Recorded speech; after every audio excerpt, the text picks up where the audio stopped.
Assalamualaikum warahmatullahi wabarakatuh. Waalaikumsalam warahmatullahi wabarakatuh. Waalaikumsalam warahmatullahi wabarakatuh.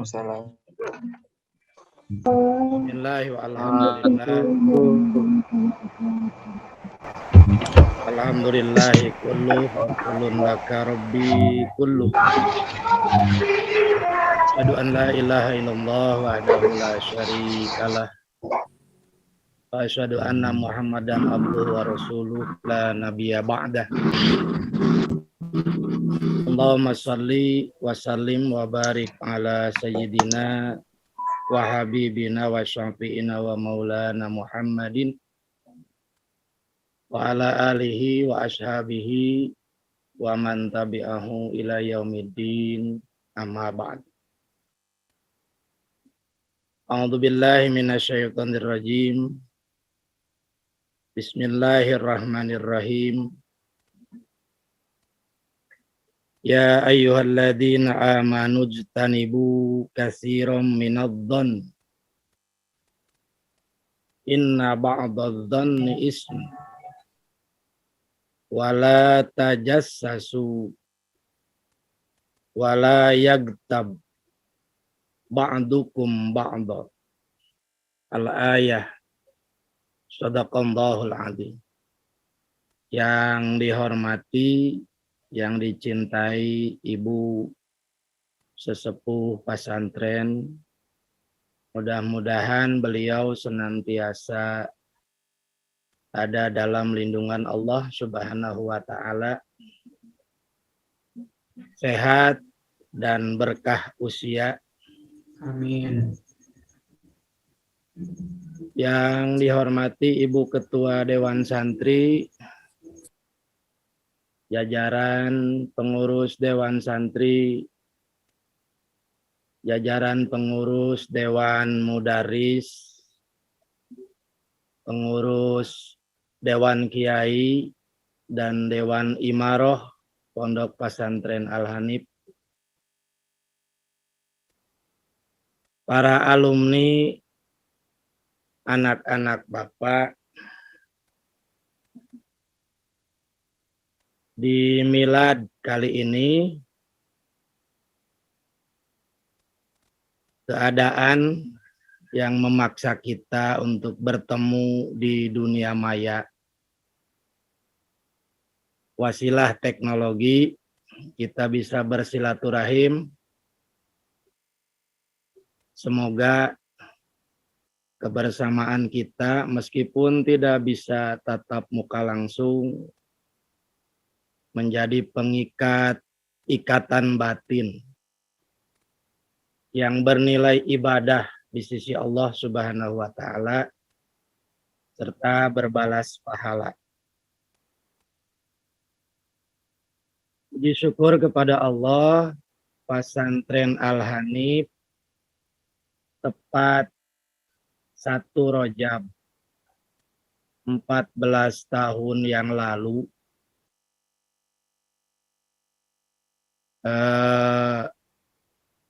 di Al-Hanif baru ada 2 orang santri. Pertama Kang Sihab, santri kedua Kang Juanda pamit lepat. Itu di malam 1 Rajab. Dan di subuh 1 Rajab mulai diadakan pengajian Kitab Kuning. Dengan demikian maka bisa disimpulkan, diambil barokah bahwa milad pesantren khususnya itu di tanggal 1 Rajab. Sekarang tahun yang ke-14. Tahun yang ke-14, tidak terasa 14 tahun yang lalu di tanggal 1 Rajab ada 2 orang santri, berkat doa dari para alumni, perjuangan semua pihak, Di tahun ke-14 ini, alhamdulillah atas izin Allah, jumlah santri yang di asrama itu ada 512 orang. Satu sisi patut kita syukuri. Bapak mohon doa dari para alumni khususnya. Doa yang pertama, doakan Bapak di sini di pesantren. Mudah-mudahan Bapak senantiasa dilindungi oleh Allah Subhanahu wa taala. Tetap istiqomah dalam ikhlas, dalam ibadah, dan diberi kemampuan menjalankan amanah, mendapat titipan santri dari para orang tua santri. Salawat beserta salam mudah-mudahan semoga Allah limpah curahkan kepada Nabi besar Muhammad Sallallahu Alaihi Wasallam, pada keluarganya, para sahabatnya, dan kepada kita sekalian selaku umatnya. Besar harapan Bapak mudah-mudahan dengan seringnya kita membacakan sholawat itu, kita semua, Bapak, keluarga besar, para pengurus, dan para alumni mendapatkan syafaat nanti dari Rasulullah Shallallahu Alaihi Wasallam. Wasilah syafaat itu kita juga memohon kepada Allah, hendaknya tidak hanya bisa berkumpul di dunia seperti sekarang ini, tapi juga Allah mengumpulkan kita nanti di surganya Allah Subhanahu wa taala. Para alumni yang Bapak banggakan, meskipun kalian sekarang sudah di rumah, tapi izinkan Bapak menyebut panggilan khas ngabapakeun. Artosna walaupun tos di Barumi, Bapak masih ada ikatan batin selaku orang tua kalian. Di pertemuan via Zoom meeting ini, di nembean Bapak mah ieu teh ngazoom. Upami si Umi mah tos biasa sering webinar, sering nge-zoom. Ngobrol jeung kamera gitu. Tapi di balik kamera itu terlihat para alumni anu caket, Teh Cama, Teh Mia, sadeu gini, Kang Aceng, Teh Upa, Kang Yamal, Om Denden, tuh katingali Om Denden. Sadeu, oh nu ti Mesir aya tuh Kang Anjal. Kang Anjal, Mang Dinar, Kang Mumu, sadeu itu nu katingali, da karasep geuning di video mah tuh garelis. Karasep garelis, hapunten anu teu kasebatnya, hapunten anu teu kasebat. Angkatan 10 soalna keur ngariung di rumah saha eta. Ngaliwat biasa ngaraliwat. 10 sabaraha jalmi ngariung eta di dinya. Di kontrakan angkatan.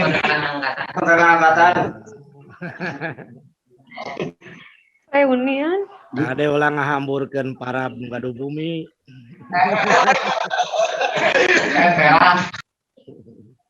Oh, aya anu berdampingan geuning teh saha Teh Derisma sareng sang suami Kang Ijal, alhamdulillah. Assalamualaikum Upa, Upa mana Upa? Aya Upa. Aduh. Salam tadi Bapak. Orang kidul jadi orang kota Upa. Di Bandungnya. Menuju di luar. Hari Ibu Dewan benten Pak. Amin. Doakan. Ada yang angkatan we nya anu teu tiasa dipapai hiji ke Bapak. Kanggo wengi ieu para alumni suasananya walaupun pandemi, walaupun pertemuan lewat udara tetap supaya obrolan wengi ieu aya manfaatna. Sebab orang tos apal silaturahim terbaik teh anu ngahasilkeun ilmu. Adik ageuna Bapak yang ngobrol ka para alumni. Bapak yakin para alumni kaluar ti Al-Hanif elmuna tos narambihan. Amin. Tingkat ibadahna tos langkung sae. Bahkan tiasa wae itu tos melebihi Bapak dina sagala rupina. Assalamualaikum. Pak, salam. Itu Bapak ingin berbagi lah malam ini. Karena terlihat wajah-wajahnya rata-rata bahagia tertahan. Jadi kita ngobrolnya obrolan tentang bahagia belahnya. Bahagia. Jadi ternyata begitu melihat via Zoom ada wajah-wajah para alumni. Mungkin para alumni bisa melihat Bu Haji, bisa melihat Si Umi, bisa melihat Bapak. Dengan melihat saja kita sudah bahagia. Jadi kesimpulan bahagia itu sederhana, ya itulah seperti itu. Nah, malam ini kita akan coba ngobrol bahagia itu sederhana. Ya, istilah bahagia itu sederhana. Nah, sebelumnya ini mungkin para alumni sekarang karirnya berbeda-beda. Aya nutos gaduh putra, berarti cucu bapaknya. Aya anu nembe nikah, teu acan gaduh putra. Aya anu nembe mencari dan menunggu jodoh. Ada yang masih sebagian mungkin masih jadi beban orang tua ini gitu. Kita berdoalah malam ini mudah-mudahan wasilah silaturahim kita malam ini kita dibukakan pintu keberkahan oleh Allah Subhanahu wa taala. Segala keinginan yang baik menurut Allah segera dikabulkan. Tidak lupa tadi Bapak lihat tayangan begitu banyak muncul wajah Kang Aziz di Cidaun, almarhum. Serta beberapa orang santri yang sudah memang mendahului kita, saudara-saudara kita, teman kita. Kita doakan dulu wasilah bacaan Fatihah. Mereka sudah selesai dengan dirinya. Bapak yakin terutama yang berjuang di masa muda di jalan Allah, mereka termasuk syahidun dunia. Kita doakan mudah-mudahan mereka diterima iman Islamnya. Segala amal kebaikannya diterima di sisi Allah Subhanahu wa taala. Dilapangkan kuburnya, digampangkan proses hisabnya, serta dimasukkan ke dalam surganya Allah Subhanahu wa taala. Ala hadhihi niyah wa likulli niyatin sholihah wa ahusuhuzuson ila ruhi. Al-Fatihah. A'udzubillahi minasyaitonir rajim. Kumargi tadi para alumni statusnya berbeda-beda. Jadi Bapak sering bikin quotes setiap hari. Disimpan di status WA. Mungkin sebagian banyak yang meng-screenshot kemudian men-share ulang gitu di statusnya masing-masing. Karena sarana medsos yang Bapak punya hanya itu. Bapak nggak punya FB, nggak punya IG, Twitter kamu tegaraduh gitu. Kalaupun ada yang di searching, yang di share gitu ke yang lain, itu hanya di status dengan anggapan sehari hilang.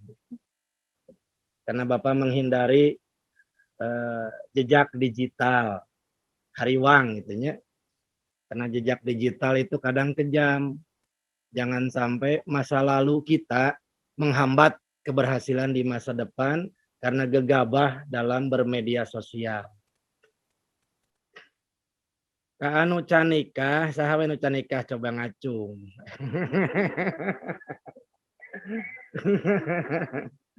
Bapak pernah bikin quote nih, bisa kalau memang jadi ilmu bisa kan. Bagi yang sedang PDKT, hukuman gantung sudah diganti dengan hukuman tembak. Kenapa kau masih menggantungnya? Kapan nembaknya? Cenah gitu. Eta menang ti bocah konslet. Kemudian ada di situ, ada pendekatan Islami mencari calon pendamping. Bapak buat ada 11 tahapan. TUPA pada diserat mangga TUPA. Ada 11 tahapan. Yang pertama, ya khusus kanu canarikahnya, minta saran pada mursyid atau murabbi. Minta saran. Siapa mursyid itu? Yaitu orang yang tidak punya kepentingan. Tidak punya kepentingan lain selain agamamu. Itu mursyidmu. Orang yang tidak punya kepentingan lain selain agamamu, itulah mursyidmu. Jadi kalau mau tanyakan, ini saya punya calon begini gimana?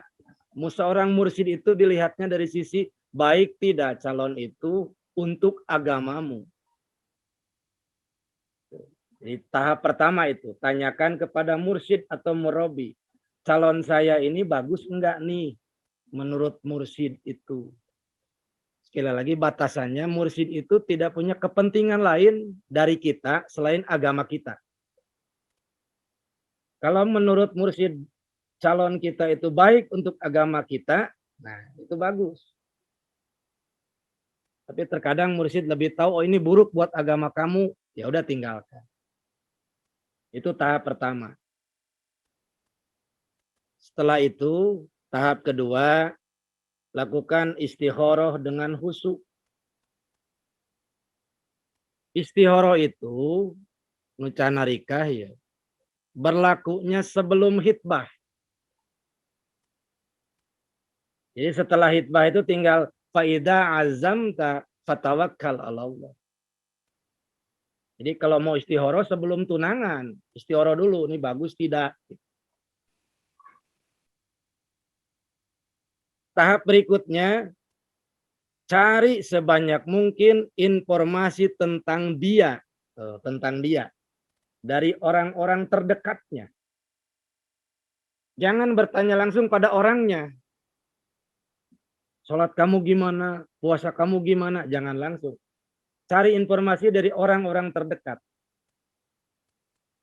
Bagi yang sudah ngaji taklim kan ada di taklim bahwa karakter, sifat, dan agama seseorang untuk mengujinya cukup lihat teman terdekatnya saja. Ada itu di taklim kan.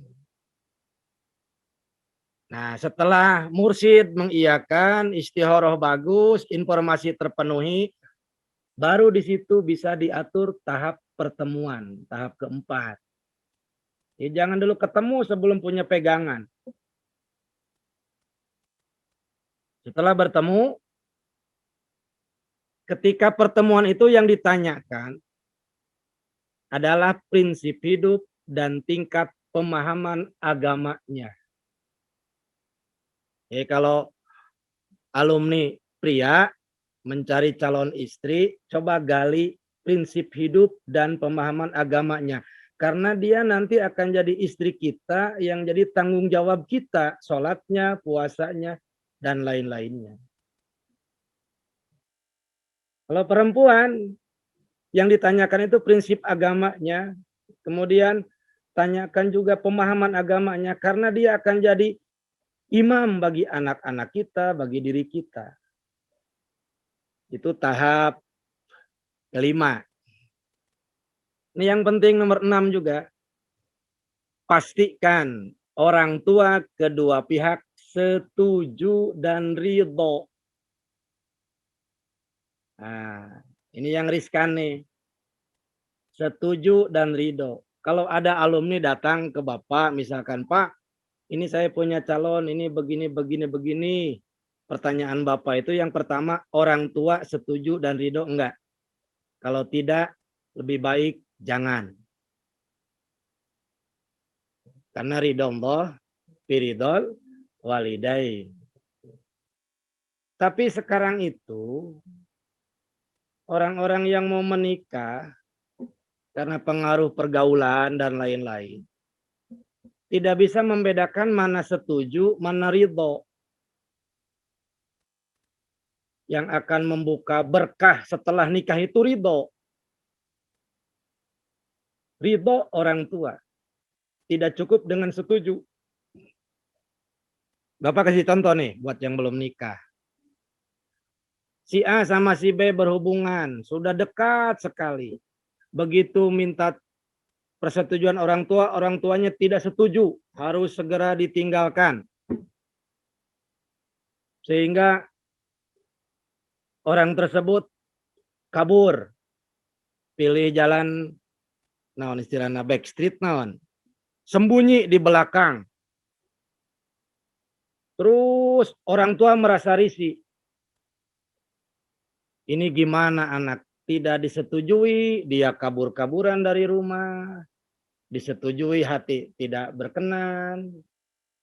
Akhirnya karena takut malu dan takut terjerumus ke dalam dosa, kata orang tuanya, ya udah nikahin aja lah. Setujuin. Ini baru setuju. Belum tentu ridho. Di situ bedanya. Nah, sayangnya kebanyakan orang beranggapan bahwa alhamdulillah orang tua sudah nyetujuin, sekarang mah, kemarin mah enggak. Padahal baru setuju, belum tentu ridho. Karena ridho nggak bisa dipaksakan. Orang tua mau menikahkan itu karena terpaksa, takut anaknya terjerumus atau anaknya nggak nurut pada ayah ibunya, sehingga ya udah nikahin aja. Nah ini baru setuju, belum tentu ridho. Dan yang akan membuka keberkahan itu adalah ridho. Jadi tanya orang tua begitu mau nikah, ridho tidak? Saya menikah dengan si A atau menikah dengan si B. Jangan hanya setuju. Karena dengan ridho itu terbukalah keridhaan Allah Subhanahu wa taala. Itu yang keberapa itu tadi? Yang ketujuh. Nah, ini bagi yang sudah nikah juga berlaku. Ketika sudah deal, orang tua setuju dan ridho, dicantumkan hari pernikahan dan lain-lain, cintanya harus berubah jadi iman sebelum proses akad nikah. Bahwa dia itu pilihan Allah untuk saya. Bukan pilihan saya. Yang harus dihindari adalah dia pilihan saya. Dan dia pilihan Allah. Dan Allah insya Allah tidak akan salah pilih. Kalau Allah pasti tidak akan salah pilih. Yang kedelapan itu proses berikutnya, atur jadwal pertemuan keluarga, tentukan waktu khitbah, tentukan pernikahan. Itu 11 tahapan PDKT yang Bapak susun untuk para santri dan para alumni. Semoga itu menjadi pegangan. Ya. Itu bagi yang belum menikah. Sekarang yang sudah menikah nih, siapa aja yang ada tuh? Teh Dede. Tadi nonton nikah mau hadir. Neng Lia, sada itu nonton hadir. Aai. Aina pilah ieu kanggo nutos nikah ye obrolan ti Bapak. Sami ieu Bapak cantumkan di quotes harian Bapak ya. TPDL damang aya. Kanggo nutos nikah ya. Madrasah terbaik bagi seorang istri adalah di rumah. Dengan suami sebagai sumber ilmunya. Nah, madrasah terbaik bagi seorang istri adalah di rumah dengan suami sebagai sumber ilmunya. Karena sakinah, mawaddah, dan rahmah itu dimulai dari kemampuan suami untuk menjadi mursyid terbaik bagi istrinya. Ya kena dua anak. Jadi seorang istri kalau mau mencari guru, sekolahnya di rumah, suami adalah gurunya. Sakinah, mawaddah, warahmah itu terbentuk kemampuan suami untuk menjadi mursyid bagi istrinya. Dulu sudah Bapak obrolkan ke Anda, beda antara guru biasa dengan mursyid. Kalau mursyid itu mengirsyad, meluruskan agamanya. Berarti anutos nikah, anutos janten Bapak, wayahna tambahan deui ilmuna supaya istri munaroskeun agama teu kedah kanu sanes. Ka suamina. Istri berguru pertama itu ka suami. Ini dari mana quotes ini keluar? Karena Bapak baca satu buku judulnya Istri-istri Rasulullah Shallallahu Alaihi Wasallam. Di buku itu bahwa keberhasilan Siti Khadijah, kemudian Siti Aisyah dan istri-istri Rasul karena mereka belajarnya di rumah, berguru pada Rasulullah Shallallahu Alaihi Wasallam. Itu. Yang kedua nih untuk para suami istri. Bapak ngambil dari kutipan Al-Quran. A'udzubillahi minasyaitonirrajim. Hunna libasul lakum. Wa antum libasul lahun. Mereka, para perempuan itu adalah pakaian bagi kalian para lelaki. Dan kalian para laki-laki adalah pakaian bagi para istri itu. Suami pakaian istri, istri pakaian suami. Fungsi pakaian itu ada dua. Yang pertama, sebagai penutup kekurangan diri. Yang kedua, sebagai kebanggaan. Ini sekarang yang sedang ngejum aja pakaiannya bararagus, alanyar gitunya. Berarti bangga kita makainya. Selain menutup diri kita juga kita bangga memakainya. Itu fungsi pakaian. Jadi seorang istri harus bisa menutupi kekurangan suami sekaligus menjadi kebanggaan suami. Seorang suami harus bisa menutupi kekurangan istri sekaligus menjadi kebanggaan istri. Jika pasangan hidupmu tidak merasa bangga memilikimu, jika pasangan hidupmu tidak merasa bangga memilikimu, maka ia akan menjadi orang pertama yang akan memperlihatkan kekuranganmu pada orang lain. Jika pasangan hidupmu tidak merasa bangga terhadapmu, jika istrimu tidak merasa bangga kepadamu, wahai suami, jika suamimu tidak merasa bangga kepadamu, wahai para istri, maka dia akan menjadi orang pertama yang akan membuka kekuranganmu pada orang lain. Ya aku orang ke kahartos eta mah mun aya istri teu bangga ka suamina ke ngomongkeun salakina we ka batur. ngabuka aib suami, nah berarti. Kalau suami tidak merasa bangga kepada istrinya, dia akan menceritakan kekurangan istrinya terus. Itu untuk yang sudah nikah. Sekarang yang sudah punya anak nih, Bapak juga pernah bikin quotes. Jadi ngaji quotes saya namanya. Begini para alumni, Bapak coba mempelajari dari tahun ke tahun keberadaan para santri semakin bertambah jumlah, kuantitas, kualitas bertambah. Ada beberapa santri yang potensi pada dirinya terhalang oleh cara orang tuanya dalam mendidik. Jadi potensi para santri harusnya dia bisa apa, dia juara apa, gitu ya, terhalang. Bapak pernah bikin quotes kapan ini? Tanggal 24 Januari.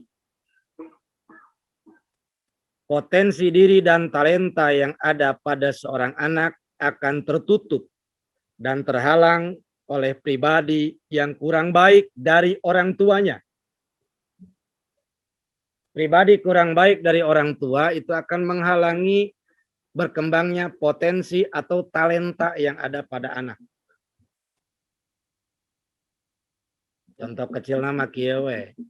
Di pasantren ku bapa diarahkeun duha, tahajud, kalau puasa Senin Kamis, berjamaah dan lain-lain, tapi orang tuanya di rumah malas beribadah, berarti potensi anak ini akan terhalang karena anak di rumah melihat kebiasaan orang tuanya. Dengan demikian berarti untuk mengembangkan potensi anak, maka orang tua harus mengembangkan potensi yang ada dalam dirinya. Taeta matos masing-masingnya, nucan nikah, nutos nikah, nutos gaduh putra. Wihande kanu tadi araya ya teh. Ain biasana ari keur ngaji mah nundutanana katingali, ari ngejo mah teu katingali nundutanana. Teu katingali nundutanana keur ngejo mah duh. Wihande kanu tadi bahagia itu sederhana. Para alumni, bahagia itu perasaan. Bukan benda. Perasaan itu adanya di hati. Artinya apa? Karena bahagia itu perasaan, dia adanya di hati, dia bukan benda, berarti bukan jaminan banyaknya benda yang dimiliki, hati bisa bahagia. Sawahnya luas, mobilnya banyak, mobilnya bagus, jabatannya tinggi. Bukan jaminan hatinya bahagia. Karena bahagia itu perasaan. Bahagia itu tidak terletak pada hartanya, tidak terletak pada jabatannya. Karena itu rasa, ya rasa. Bapak sering kasih ilustrasi. Di antara rasa itu manis, itu rasa. Asin itu rasa. Pahit itu rasa. Gula yang manis, manisnya itu tidak ada pada gulanya, tapi pada lidah orang yang mencicipinya. Garam yang asin, asin itu tidak menempel pada bendanya, tapi pada rasa orang yang mencicipinya. Karena bahagia itu rasa, maka dia tidak terletak pada bendanya. Berarti salah kalau orang mencari harta yang banyak supaya bahagia. Belum tentu. Kalau rasanya gelisah terus.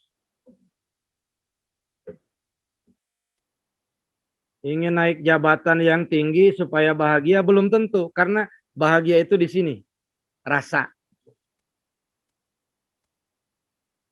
Nah, kita coba melihat, ini bukan hadis ya. Rata-rata Bapak buka rujukan-rujukan, ini kata hikmah saja, kata-kata mutiara. Tapi sebagian menyebut ini hadis. Semua alumni sudah paham dan sudah hafal ini insya Allah.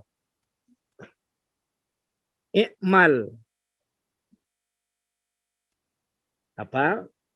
Beramalah gitu. Untuk akhiratmu seakan-akan engkau akan mati besok. I'mal li akhiratika ka'annaka tamutu godan. Beramalah untuk akhiratmu seakan-akan kamu akan mati besok. Sebaliknya, wa'mal li dunyaka ka'annaka ta'isu abadan. Beramalah untuk duniamu seakan-akan kamu akan hidup selamanya. Pemahaman datar orang adalah untuk ibadah harus seakan-akan mati besok. Sehingga tahajud, apalagi itu. Duha, sedekah, dikebut sehari penuh, siapa tahu besok mati. Untuk akhirat. Untuk duniawi, seakan-akan akan hidup lama, makanya dia kejar banyak. Supaya hidupnya kemungkinan lama. Ini pemahaman datar, dohir. Bapak coba mengajak para alumni, melihatnya dari sisi sufistik. Bahwa kata hikmah ini sebetulnya sumber kebahagiaan yang tadi Bapak sebut sederhana itu. Beramalah kamu untuk akhiratmu seakan-akan mati besok. Kalau amal semua sudah tahu, sholat, sedekah, dan lain-lain. Tapi kita coba aplikasikan. Tidak hanya sisi ritual. Bayangkan nih, yang di rumah punya suami. Nah, berdampingan teh dede tadinya. Oh, ayah putra nangiringan. Dede sareng Kang Ijal. Punya suami. Punya istri. Kalau di kepala kita, di hati kita ditanamkan, siapa tahu besok saya mati, apa yang akan dilakukan pada istri hari ini? Coba, ke sana larinya, bukan ke ritualnya aja. Seandainya besok saya mati, apa yang akan dilakukan pada suami saya hari ini? Seandainya besok saya mati, maka apa yang akan saya lakukan kepada anak saya hari ini? Kalau prinsip itu tertanam, maka ketemu istri langsung dipeluk, dirayu, siapa tahu terakhir pertemuan. Diajak bercanda, bercengkrama, saling memaafkan, saling memahami, anak dimanjakan, setiap hari begitu, karena siapa tahu besok saya akan mati. Kalau yang belum menikah, Anda punya orang tua nih, alumni di rumah. Kalau ditanamkan di hati, siapa tahu besok saya mati, maka begitu ketemu ibu hari ini, apa yang akan dilakukan? Begitu ketemu bapak hari ini, apa yang akan dilakukan? Ayah atau orang tua, apa yang akan dilakukan kalau kita yakin besok siapa tahu saya mati? Maka begitu ketemu orang tua, langsung cium tangan, minta maaf, apa kemauannya kita berikan, dan lain-lain, kesenangannya kita berikan, kita akan bahagia terus. Jadi kata hikmah ini juga mengandung unsur ajaran bahwa pemahaman seperti tadi, itu akan memunculkan tingkat kebahagiaan. Contoh aja sekarang nih, yang sedang ngejum. Seandainya besok kalian mati, apa yang akan kalian lakukan begitu melihat Bapak hari ini? Ketemu langsung. Pasti yang akan ada di hati kita, saya akan membahagiakan dia. Nggak boleh ada yang kecewa. Dan itu akan senang terus setiap saat. Di rumah tidak akan ada yang marah karena satu kesalahan kecil, tidak ada yang saling membentak, tidak ada yang segala macam, suami istri, adik kakak dan lain-lain, semua ingin yang terbaik untuk keluarga, karena siapa tahu besok saya mati maka saya harus melakukan yang terbaik sekarang. Buat semua orang bahagia, maka saya bahagia. Di situ kata Bapak tadi, bahagia itu sederhana. Dari ungkapan tadi. Pun sebaliknya, beramalah kamu untuk akhiratmu, untuk duniamu, seakan-akan kamu akan hidup selamanya. Pemahaman dohir dari sebagian orang ini dipahami bahwa ya udah kumpulkan harta sebanyak-banyaknya, berusaha keras dan lain-lain sebanyak-banyaknya, karena siapa tahu kita akan hidup selamanya. Bapak coba mengambil sisi sebaliknya dari pemahaman sufistik, bahwa yang dimaksud itu bukan berarti karena akan hidup selamanya harus sebanyak-banyaknya harta dikumpulkan, tapi mentalnya adalah karena hidup masih lama, urusan dunia nyantai aja. Nggak usah buru-buru. Pangkat belum naik-naik, nyantai aja lah duniawi, nanti juga naik. Nggak usah repot. Itu ya. Dagangan belum laku, nggak usah gelisah. Toh masih lama hidup di dunia. Yang punya istri, istri belum bisa masak. Nggak usah marah-marah, masih lama inilah. Dia masih akan terus belajar masak, nanti juga bisa. Nah, yang punya suami, suami kalau pakai baju nggak bisa matching misalkan. Warna iya jeung warna iya. Kata istrinya ini bikin malu. Nggak usah repot, itu duniawi. Nanti juga bisa, atau masih lama dunia. Kesana arahnya. Jadi kita tidak akan gelisah mikirin dunia supaya banyak karena hidup akan lama. Bukan ke situ, tapi kita akan tenang mencari duniawi. Kalau yang tidak sempat hari ini santai saja, besok lagi. Toh hidup kita di dunia akan masih lama. Pemahaman yang tadi, hiduplah, beramalah untuk akhiratmu seakan-akan kamu mati besok. Tidak hanya dipahami ritual ibadah kepada Allah saja, tapi bayangkan kalau kita besok akan mati, sudah tahu besok mau mati, kira-kira hari ini apa yang akan dilakukan dengan orang-orang yang ketemu dengan kita. Ucapkan salam, minta maaf kalau ada salah, kamu perlu apa, saya bantu, semua. Disitulah ada kebahagiaan. Tuh. Pemahaman sebaliknya dari yang tadi, beramalah untuk duniamu seakan-akan kamu akan hidup selamanya, bukan dipahami ngumpulin harta supaya banyak. Tapi pahaminya adalah untuk urusan dunia yang belum beres hari ini, tenang, masih ada hari esok. Tidak akan gelisah. Kita akan bahagia terus. Itu pemahaman tadi. Kemudian Bapak titip ini, nyambung dari obrolan ini. Setan itu punya alat dan cara. Di antara alat dan caranya adalah sama seperti tadi. Perasaan kita. Ini sekaligus ke para dewan santri yang ada di hadapan Bapak hari ini, para dewan kiai. Perasaan kita itu sering dijadikan alat oleh setan untuk sarana menggoda agar perasaan berubah menjadi dosa. Nah, tadi kita simpan dulu. Untuk para alumni, nah ini imbasnya adalah kita ngobrol sekarang dampak buruk dari media sosial. Ya. Dampak buruk dari media sosial. Bapak sering ngobrolkan bahwa jangan sampai jejak digital itu masa lalu kita merusak kebahagiaan, kesuksesan di masa depan. Hati-hatilah dalam bermedia sosial. Karena di situ ada jejak digital. Semuanya ini. Termasuk Bapak juga sangat takut, risih, jangan sampai ada jejak digital yang menjadi abadi ketika Bapak melakukan dosa atau kekurangan atau kesalahan.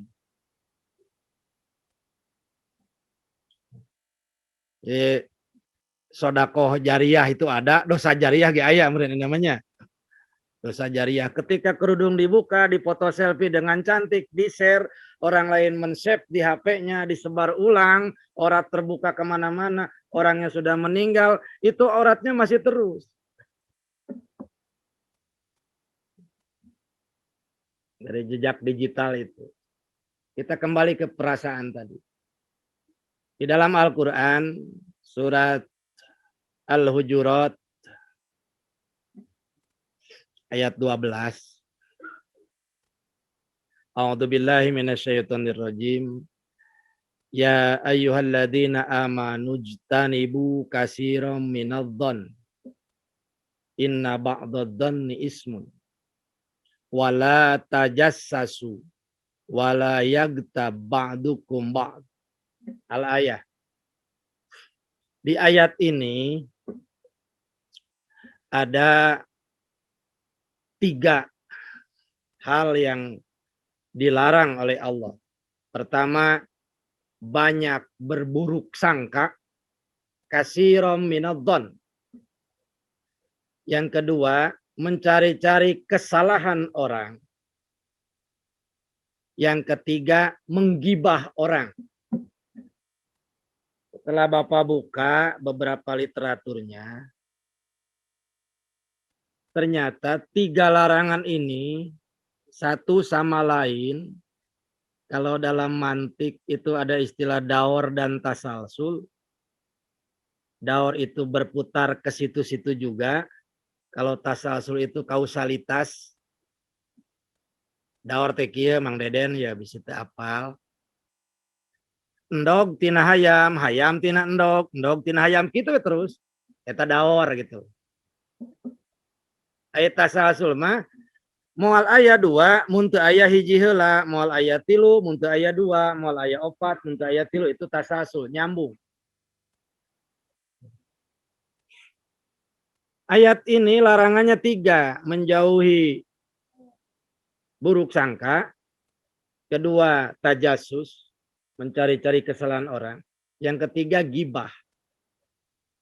Ayat sebelumnya menceritakan ada satu suku yang merasa dia lebih baik dari suku yang lain. Sehingga dia mengolok-olok. Ada satu suku yang merasa, suku bangsa, lebih baik dari suku lain. Sehingga dia mengolok-olok suku lain itu.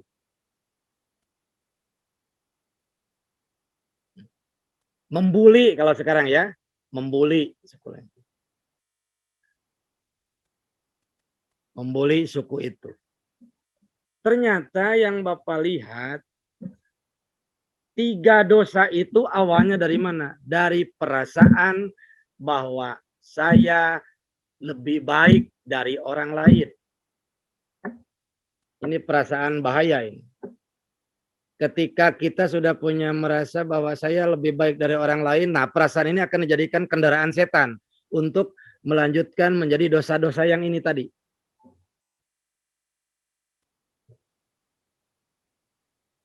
Saya lebih baik dari orang lain. Setan akan masuk. Oh iya, kamu lebih baik dari orang lain. Dengan demikian nggak boleh ada orang lain yang mengungguli kebaikan kamu. Mulailah dia mengolok-olok orang lain. Menggunjing orang lain. Nyinyir terhadap orang lain. Untuk memperkuat posisinya bahwa dia lebih baik dari orang lain. Di ayat sebelumnya kan ada ya ayyuhalladzina amanu la yaskhar qaumum min qaumin asa ayyakunu khairum minhum. Satu kaum jangan mengolok-olok kaum yang lain karena merasa, nah itu tadi, lebih baik dari kaum yang lain. Mengolok-olok, membuli kalau sekarang. Menghujat kalau sekarang. Padahal di mata Allah siapa tuh lebih baik orang yang dihujat. Setelah membuli dan lain-lain, ini mohon maaf nih Bapak nanti kalau agak ini. Karena buliannya, mengolok-oloknya tidak mempan juga, maka akan naik ke tahap berikutnya. Memanggil dengan panggilan yang buruk. Wala talmizu bil alqab. Para alumni sudah tahu yang sering ngaji di YouTube, jamaah YouTube ya, yang sering membuka media sosial dan lain-lain, itu di media sosial banyak panggilan-panggilan alqab yang jelek. Allah tegas dalam Quran, wala talmizu anfusakum wala tanabazu bil alqab. Sekarang ini merajalela di media sosial. Dari mana alqab, panggilan-panggilan landihan orang jelek? Gak usah disebut lah di sini. Kelompok ini dipanggil sebutannya ini, kelompok ini disebut ini. Istilah-istilah agama dibawa untuk memanggil panggilan-panggilan jelek pada kelompok lain. Dari mana situ keluarnya? Dari merasa diri lebih baik.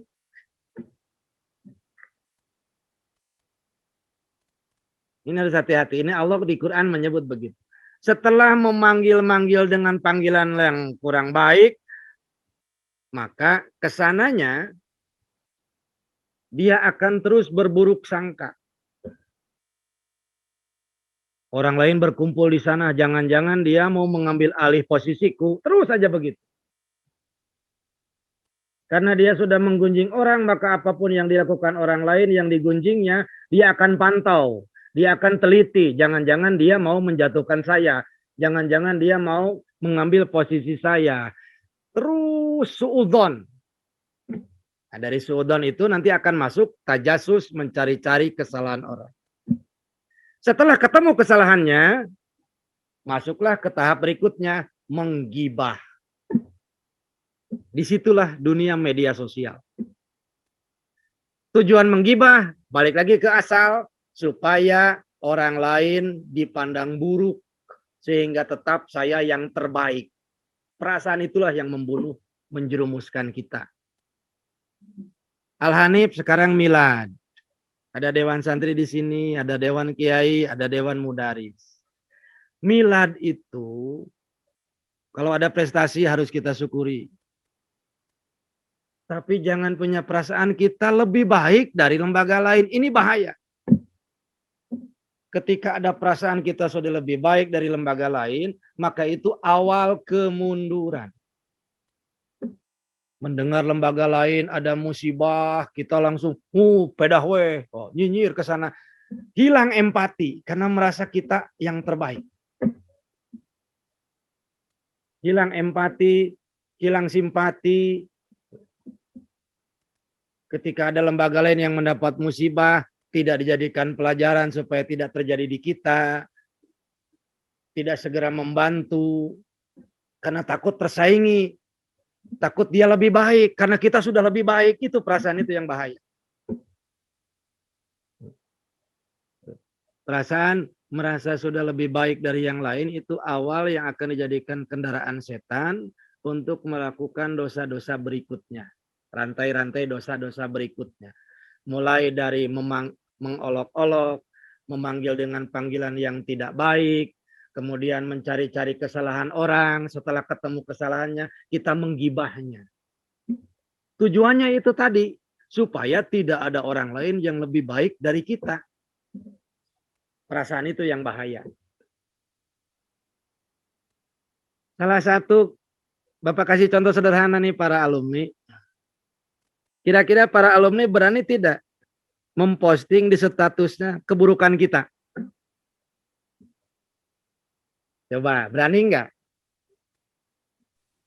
Memposting keburukan kita atau kelemahan kita diposting di status.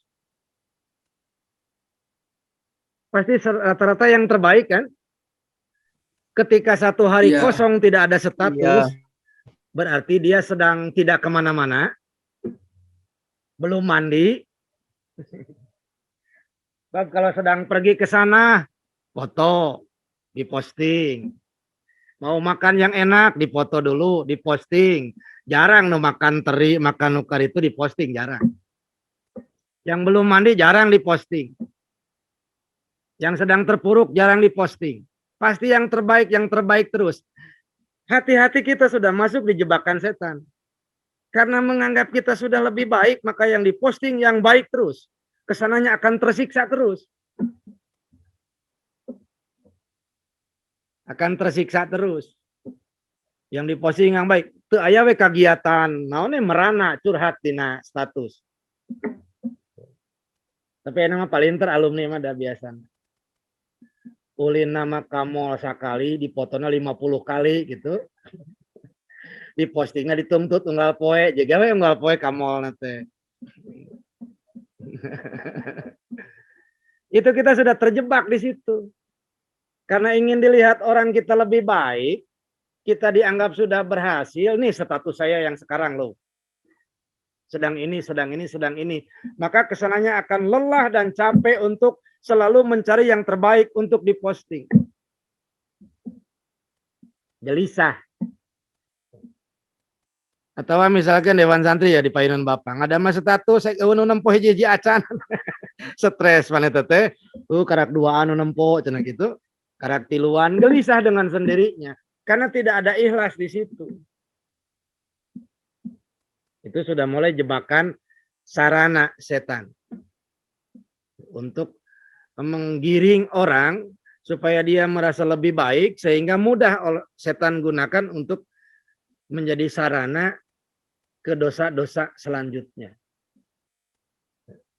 Jadi manfaatkan HP ini, media ini untuk memperbaiki diri, untuk beribadah kepada Allah, untuk bersilaturahim dengan tetap menjaga etika, ya, dan hindari hal-hal yang menjadi bahan fitnah dari adanya media sosial itu. Kita simpulkan sajalah obrolannya. Da sono atuh da mun aya payunana bisa 2 jam itu Bapak. Ka para alumni, hapunten bapaknya, salami di pasantren, bisi aya sisi manusiawi ti bapak, anu kirang merenah, anu teu layak ditiru, aya kesalahan manusiawi, kekurangan manusiawi, sehingga hal-hal nu sapertos kitu teu layak ditiru ku para murid atau Bapak pernah melakukan dosa ka para santri selama di asrama dulu, nu karaos, nu teu karaos.